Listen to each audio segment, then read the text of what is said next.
آپ سب کا بہت بہت شکریہ یہاں تشریف لانے کے لیے. جیسے کہ آپ جانتے ہیں کہ حج پالیسی جو ہے 2023 جو ہے وہ آ چکی ہے اور اس حوالے سے میں نے آپ کو یہاں تکلیف دی. ابھی گائیڈ لائنس کا ہمیں انتظار ہے. موسٹ پرابلی جو ہمارے آفیسرز ہیں ان کے کہنے کے مطابق 1-2 دن میں جو ہیں گائیڈ لائنس بھی آ جائیں گی.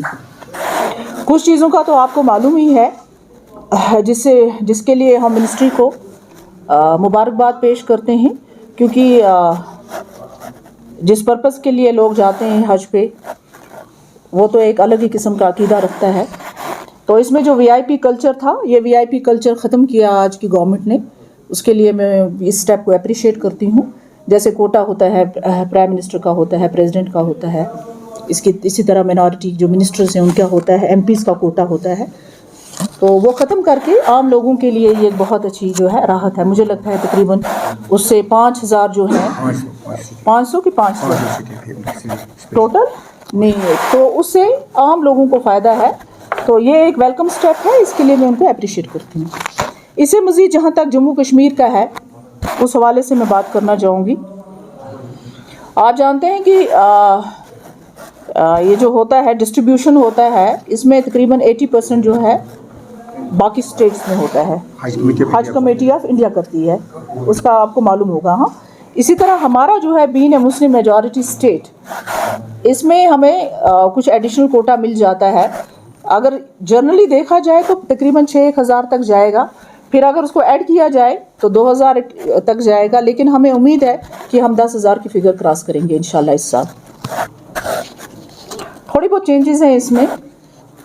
ایک تو یہ چینج ہے جو انہوں نے نئی چیز انٹروڈیوس کی ہے اس پالیسی میں. پہلے کچھ چیزیں میں آپ کو بتا دینا چاہوں گی اپنے ساتھیوں کو کہ جب لاسٹ ٹائم ہم میٹنگ کے لیے گئے تھے، جب آل اوور انڈیا سے بلائے گئے تھے، یہ چیئر پرسنز اور آفیسرز بلائے گئے تھے وہاں پر اپنے سجیشنز رکھنے کے لیے، وہ میں آپ کو بتاؤں گی کہ ہم نے کیا سجیشنز رکھے. لیکن جو کچھ تبدیلی تھوڑی بہت آئی ہے وہ میں آپ کے ساتھ شیئر کرنا چاہوں گی.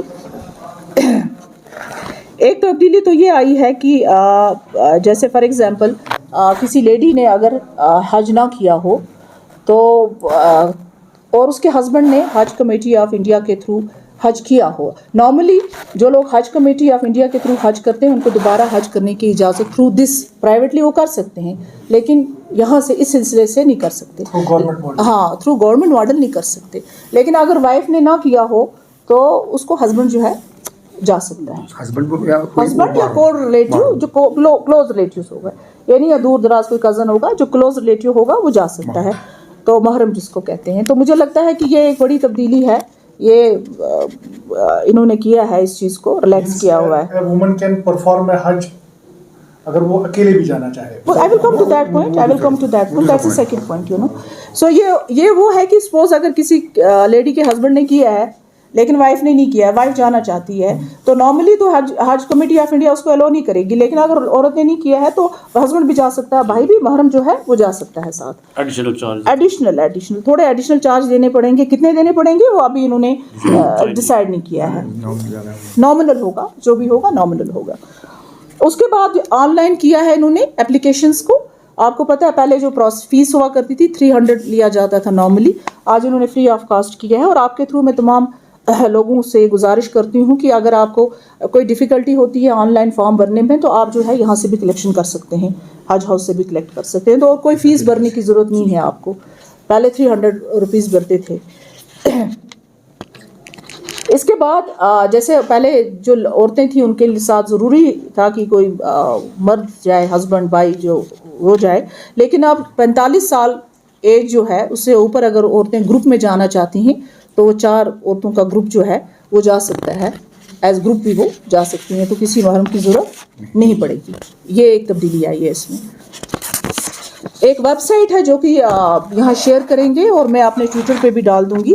اس میں www.hajcommittee.government.in آپ اسے فارم ڈاؤن لوڈ کر سکتے ہیں. اور یاد رکھیں کہ جو تاریخ جو ہے آئی تھنک وہ 10 تاریخ ہے، لاسٹ 10 مارچ.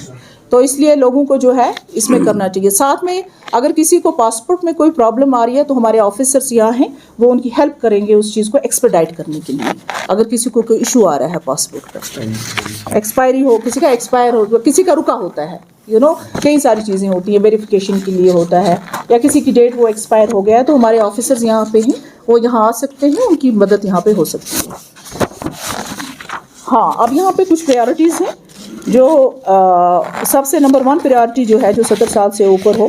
آپ کو یاد ہوگا لاسٹ ایئر کووڈ کی وجہ سے ایج کا کچھ ایشو تھا کہ کیا ایج تھی کہ کس تک جا سکتے تھے, 60 تک. لیکن اس باری جو ہے obviously انلمیٹڈ ہے, اس میں کوئی ایسی چیز نہیں ہے. اگر 70 اب ہو ان کو فرسٹ پریارٹی دی جائے گی, اس میں پورا نہیں ہوگا. اس کے بعد نمبر 2 جو ہے سیکنڈ لسٹ میں جو آتا ہے وہ لیڈیز آتی ہیں, پھر وداؤٹ دس جس کا محرم نہ ہو ساتھ, اس کو نمبر 2 پریارٹی وداؤٹ پورا ہوگا. Then comes the general category. تو اس طرح سے کیٹیگرائز کیا گیا ہے اس کو.